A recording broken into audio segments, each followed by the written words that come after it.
கர்த்தரின் சத்தம். கர்த்தருடைய நாமம் உயர்த்தப்படுவதாக. கிறிஸ்துவுக்குள் அன்பானவர்களே, இந்த நாளிலும் கர்த்தரின் சத்தம் ஒன்றை நாம் கேட்போம். மத்தேயு எழுதின சுவிசேஷம் 12வது அதிகாரம் 12ஆம் வசனம் இப்படி சொல்லுகிறது: ஆட்டை பார்க்கிலும் மனுஷனானவன் எவ்வளவோ விசேஷித்திருக்கிறான், ஆதலால் ஓய்வு நாளிலே நன்மை செய்வது நியாயம்தான் என்று சொன்னார். இங்கே ஆண்டவர் சொல்லுகிறார், நியாயம்தான். எது நியாயம்? அந்த நாட்களிலே, ஓய்வு நாளிலே சூம்பின கையை உடைய ஒரு மனுஷனுக்கு ஆண்டவர் சுகம் அருளி செய்தார். அதனால அவர் மேல குற்றம் சுமத்துவதற்காக, இது என்னையா இன்னைக்கு ஓய்வு நாள்ல இப்படி செய்யலாமா? இதுதான் பரிசேயர்கள். ஓய்வு நாள்ல இப்படி செய்யலாமா? அப்பதான் ஆண்டவர் அதற்கு ஒரு விளக்கம் கொடுக்கிறார். உங்களில் எந்த மனுஷனாயிலும் ஒரு ஆடு இருந்து அது ஓய்வு நாள்ல குழிய விழுந்துச்சுன்னா தூக்கி விடாம இருப்போமா? இந்த மனுஷன் இந்த ஆட்டை விட எவ்வளவு முக்கியமானவன். இன்னைக்கு அதை செய்யணும், இதை செய்யணும், இப்படி ஒரு ஃபார்மாலிட்டி, ஒரு சடங்காச்சாரம், ஒரு பாரம்பரியம். அந்த பாரம்பரியத்தை நம்ம மீறிடக்கூடாது, அப்படிதான் நம்ம நினைச்சுக்கிட்டு இருக்கிறோம்.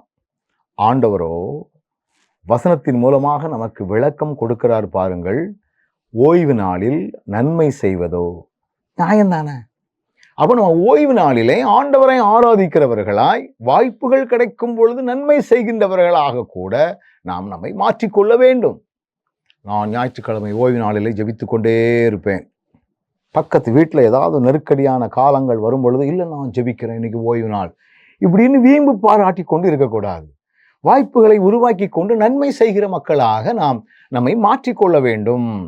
ஏது அவசியமோ, ஏது முக்கியமோ, முக்கியமான காரியங்களுக்கு முக்கியத்துவம் கொடுத்தவர்களாக நாம் செயல்படக்கூடியவர்களாக நம்மை மாற்றிக்கொள்வோமே என்றால், நிச்சயமாகவே ஆண்டவர் நம்மை மகிமையாக நடத்தக்கூடியவராக இருக்கிறார்.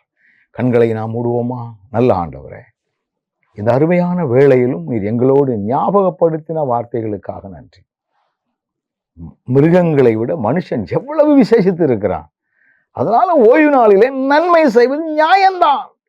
இந்த நியாயமான காரியங்களை நாங்கள் துணிந்து செய்வதற்குரிய பலனை தொடர்ந்து எங்களுக்கு தாரும். இயேசுவின் நாமத்தில் ஜெபிக்கிறோம், ஜீவனுள்ள நல்ல பிதாவே.